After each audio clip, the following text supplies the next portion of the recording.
All right, welcome back to Bible and Blues. We are once again doing A Girl and Her Car, and we have Teresa. Hello. And so today's story, well, let me see. We left off with, she had done the steering column on her car, and what was the next fun thing you got to do with that? Put it back together. Well, okay. Putting it back together, was it ever put back together? Yes. And then I had to pay a guy $50 to get blinkers and windshield wipers and everything else. All the other little electronics working? I had it put back together and just minuscule little out of... Things were slightly out of alignment? Things were slightly out of alignment. Because you didn't take pictures as you were Because I didn't take pictures. I didn't take enough pictures. See, this is a lesson for you folks. When you're doing a project like this, you want to take a lot of pictures, especially if you've never done it before, because otherwise you end up, spending $50 on some guy to come out and realign all the little jiggers to get your things working properly. Mm-hmm. And so, that's one of the fun things about doing automotive work. Take lots of pictures. Lots of pictures. And label everything. Yes, and have baggies and keep everything in one spot so you're not spending 30 minutes looking for that one part. Right. So let's move on off of the steering column because boy, that was a fun project though. Yeah. In a parking lot. In a parking lot. At your work. At my work. With your boss getting on your case about it all the time. So, what was the next big job you did? Probably. Well, I didn't do it, but I went and paid somebody to do the engine. Okay.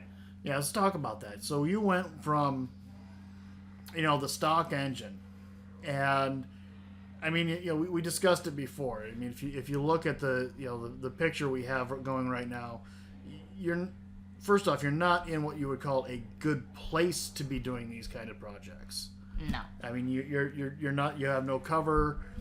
On top of that, you're really a novice. Yeah. Extreme novice at this point in time. Yeah. Doing an engine was not feasible due to lack of tools, lack of space, and pretty much lack of tools and lack of know-how and lack of guts. Yeah. Yeah. At that time. Yeah. So it was easier to pay somebody. So where did this engine come from? Supposedly it was a barn find, came out of a Fiero of similar year, and think originally had something like 50,000 miles on the motor. I know my mechanic, he said he put Royal Purple in to make sure that all the gaskets and seals didn't blow within the first 5,000 miles. And we actually didn't do our first oil change on that car until after the first 5,000 miles. And that engine is still in the car, and she still runs for some unknown reason. So we start getting the gray ghost aspect going on here. Yes. So there's a barn find for a Pontiac Fiero. Yes. People my vintage remember the Pontiac Fiero. It sucks. Yes. Some with a fondness. I mean, there's clubs for every car out there. There are. I mean, come on. I mean, I never would have thought about restoring a third gen, Trans Am from the Firebird. 80s. Firebird. It's not Trans Am. I'm so sorry. I know. So, but it did drop right in, right? Yeah. I mean, my mechanic pretty much, the only thing he called me with is, he noticed that while he was doing that, he noticed all my brake lines were pretty much clogged. Like how we had brakes, he doesn't know, because he literally took a piece of brake line and blew through it and nothing came out the other side. Power of hydraulics. Yeah. So, okay. So, I think it cost about $1,400 for the engine. I think it was about $300 for everything but the actual pads themselves, brakes, and then about $400 to get the state of South Carolina to reinstate our license, because when you take a license plate off your car and cancel the insurance, they want the license plate back, and they don't tell you this. Well, let's not give you all the information you need. Yeah, they're really good at that. And they don't care either. So you paid how much for the engine? And change up? About, probably, total cost was probably about $1,900. Okay. So not bad. So you consider what a long block would have been. I mean, I think you would have been about the same. Yeah. This. Yeah, keep in mind, that includes labor. That includes labor. So that's, I don't consider, I was thinking, is that high? Well, if it was just for the engine, I would have been like, holy cow, you got ripped off. But it was all the labor involved, which is, there's $1,000. Labor, brakes, everything. Okay, so that's, that's not bad. Yeah. Is it worth it? Yeah. Your car. People, you are seeing pictures of this vehicle. It's a labor of love. Pretty much, the reason the original engine died is those 2.8 V6s have a manufacturer defect that basically makes the little cotter pin that holds the wrist pin in on the piston, and for whatever reason, they come out. And they like to sit there and bounce around in your engine. No problem. Until one day, little pin, piston wall, piston, and you have a 4-inch hole in your engine block, and you get to get a new engine. That would be cool to watch. Yeah, it didn't sound so cool. No, I've heard those kind of noises, but that would still be fun to watch. Yeah. So. Yeah. Okay, so you did the engine. You paid somebody to do it. Yeah. And were you happy or disappointed? I think I was happy for the most part. It didn't run the same, which was the only thing that made me sad, because like I said, this first engine, whoever had it before us had it tuned to just top perfection. We could do 0 to 80, and pretty much you see the street behind me. It's probably just about a quarter mile, and it dumps out onto a main highway. I have hit 75 in that car and still had time to brake and come to a complete stop before I hit the highway. That's not bad. Yeah. That was for essentially, for the most part, an 80s stock engine. Yeah. Okay. Yeah. That's pretty good. Yeah. So you took this thing on a trip. I'm gonna pull the picture up here just so we're looking at the same thing they are, and here it is right there. And just give a second. We're gonna let this picture sit behind us, and we'll just do this. We'll lean out a little bit so people get a good view of it, and extra points if you can figure out what this is. All right. Don't worry, we'll tell you. Because when she first sent this picture to me, I had no idea. Nobody knows what this is. Yeah. So first, a little backstory. This happened actually on the way back from Disney World. But before we went to Disney World, you've seen the condition of my car. So I probably dropped about $300 or $400 getting my car ready to go on a 800-mile road trip. Means I went and got all new tires. I went and took it to a mechanic to have the transmission and coolant system flushed and changed, as well as filters and new gaskets. I pretty much did spend some money on this car to make sure that it was not going to die on us. Plus, worked a whole bunch of extra hours at work to have, I think when we left for our trip, I had $1,000 sitting in my account solely for emergency, my car crapped out on me money. I have to get back home. Whether we tow it back home, abandon it and shove it into the ocean and take a plane, so be it. I have $1,000, should cover what I need to get back home. Right. All right. It's not paranoia if it's true. You've seen the car. Okay. So the trip down there, you experienced something unique about the third gen and gas mileage and speed. Take it away. So we're going down I-95, which goes through South Carolina. Statute of limitations is over, FYI. Yes. Which goes through South Carolina, Georgia, and then into Florida. Everybody had told me, like I said, I drove this car like I stole it, and I have a little bit of a lead foot. Everybody told me, once you hit southern Georgia, don't speed. There are helicopters in the air. They will radio your plate to the cops on the ground, and the cops will pull you over. Okay, if you're on I-95 in South Carolina, Georgia, and Florida, and you're not doing at least 90, the semi-trucks will run you over. That's 90 in the right-hand lane. The very far left-hand lane is how fast can your vehicle go. The middle lane is the people that can't do that can go over 90, but their vehicle only does 110. It was getting passed by people that had cars 10 years newer than me. Mm-hmm. So I'm sitting there, top speed, I don't really know. I'm going to guess it was about 110. I pegged out the speedometer. It was sitting at the bottom trying to go around again. This is the new engine or the old engine?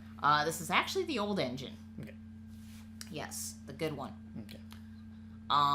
Yeah, so I was sitting there doing 110, and we're keeping an eye on the gas gauge, and we noticed after, say, probably 6 hours of driving, the needle hasn't moved on the gas gauge. It still says full.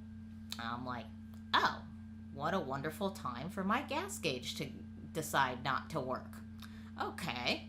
So we pull over at the next gas station because we're kind of looking at the odometer, and we're like, it's been like 300 miles or something. We're like, okay, keep in mind, we're doing 110 through most of this. We go, stop at the gas station, put $5 in. That's it. That's all she'll take. Okay, do the math, do the equation. That gives us 32 miles to the gallon. We're sitting here looking at each other like just confounded and absolutely confused because the best this car has ever gotten was 25, and that's open highway. So why it's getting better gas mileage going 50 miles an hour above 60 when you're supposed to lose gas mileage above 60. All right, keep going. Okay, we'll just like make it a thing. We sit there and we'll pull over every 300 miles or so. Pull over again. And same thing. We put like $4 into it. It will not take any more gas. And again, 32 miles to the gallon. I don't know why.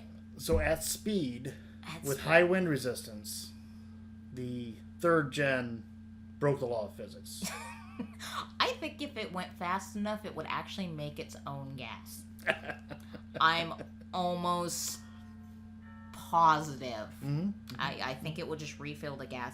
I think at that point, the engine still runs, but only because the momentum of the car is keeping it going. Mm-hmm. I think it's just the momentum. I don't think it's actually using gas. I think it's just the momentum that's keeping it going. Mm-hmm.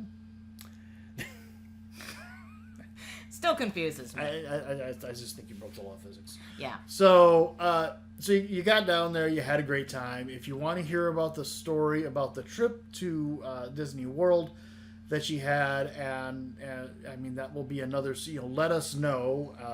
I'll get her going on that. That's almost as easy to get her to talk about as her car.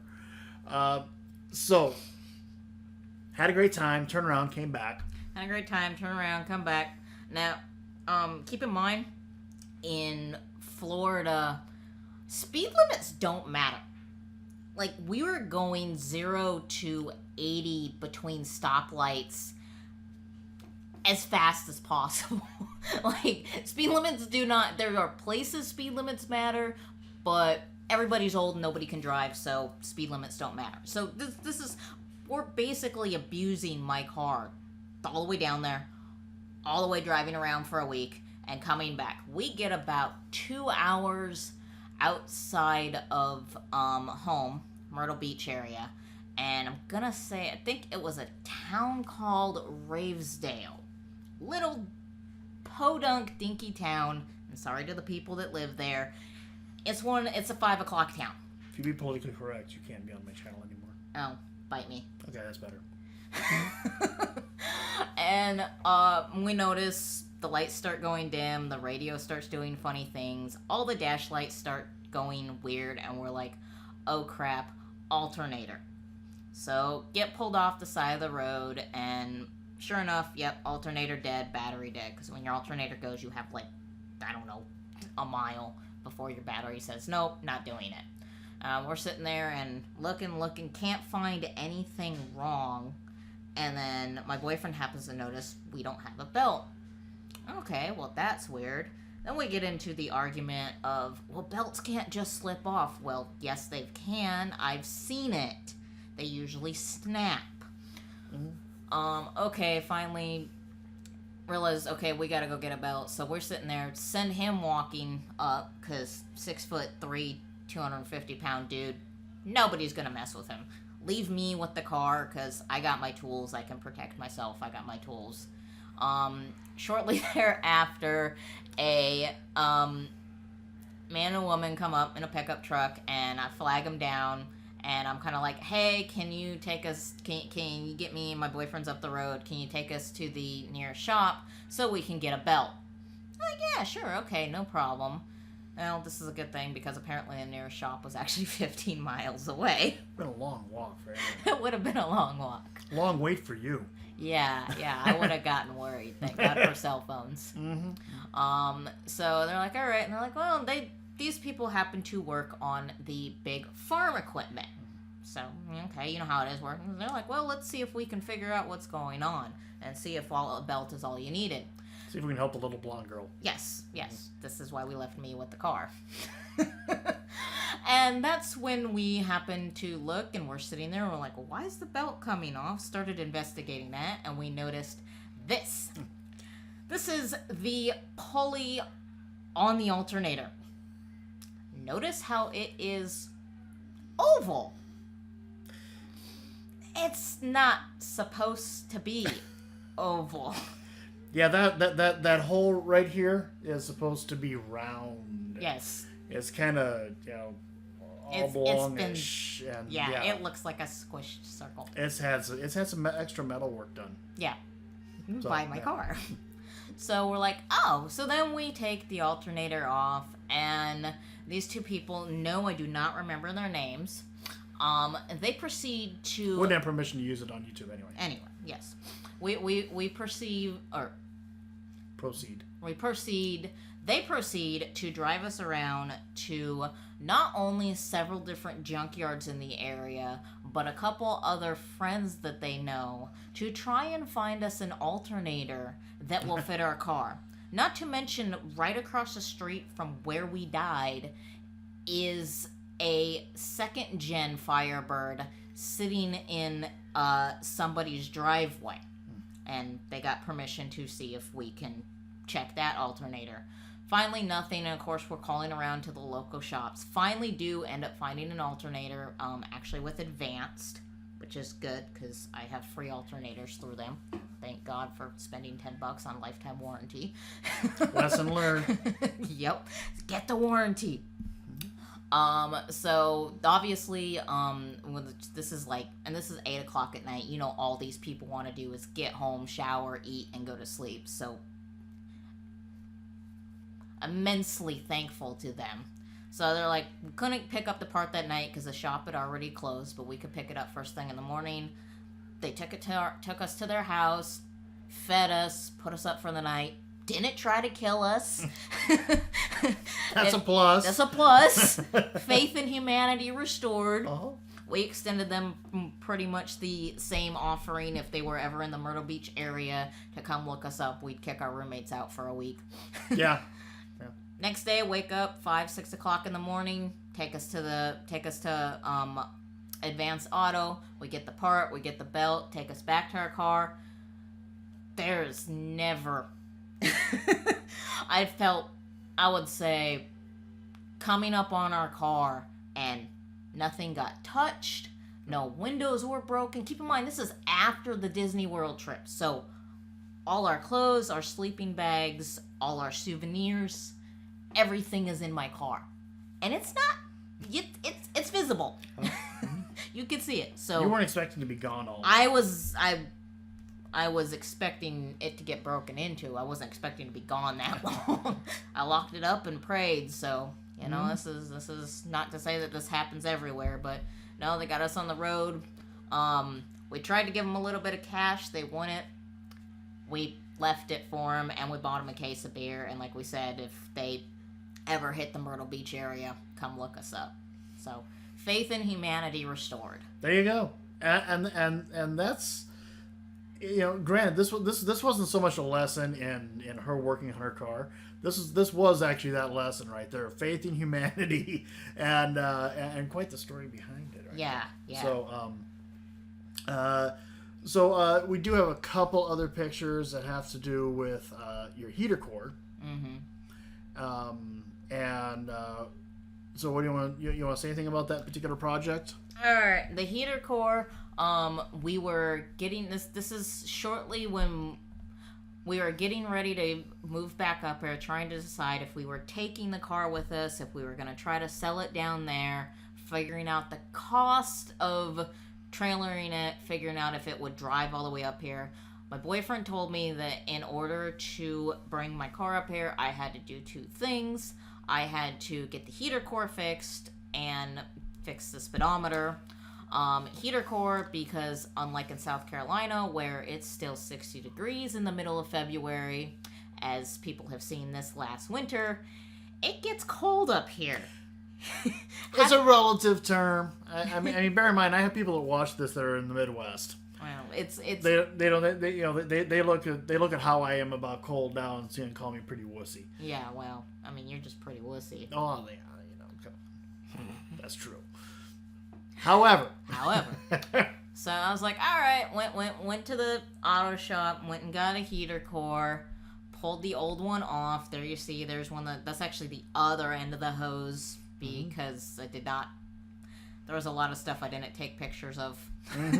This is like pre-picture taking. Yeah. I was just starting to take pictures of my projects. We're going to have others that are going to be like, in order to get all the pictures, you're going to have less than a second to watch each one in a 30-minute video. I remember. So, but she was able to put it back together. So we'll discuss that on those episodes, which are upcoming. So how did that heater core project go? That went pretty good. Getting it out wasn't too bad. Getting it back in, there was a little bit of a learning curve because the heater core comes and the two tubes, but they're right next to each other and you have to bend them ever so carefully to be able to get them in the right spot to go through the firewall. And then once you get them through the firewall, then you have to kind of maneuver it and monkey with it and try to not bend the fins. And basically what I ended up doing I think I ended up taking a pair of pliers on one end and maneuvering it like on both pipes and pulling it through while going through on the other side and lightly tapping with my foot. Lightly tapping with my foot? Which was more like shove, like you're the Hulk. You are the tool. And in this case, Teresa was a tool. Yes. And pray that you don't break anything. And it's in my car, and it wasn't an exact fit, because sometimes OEM does not mean OEM, and so when you have to push like that, it's usually not an exact fit. Yeah, it's zip tied.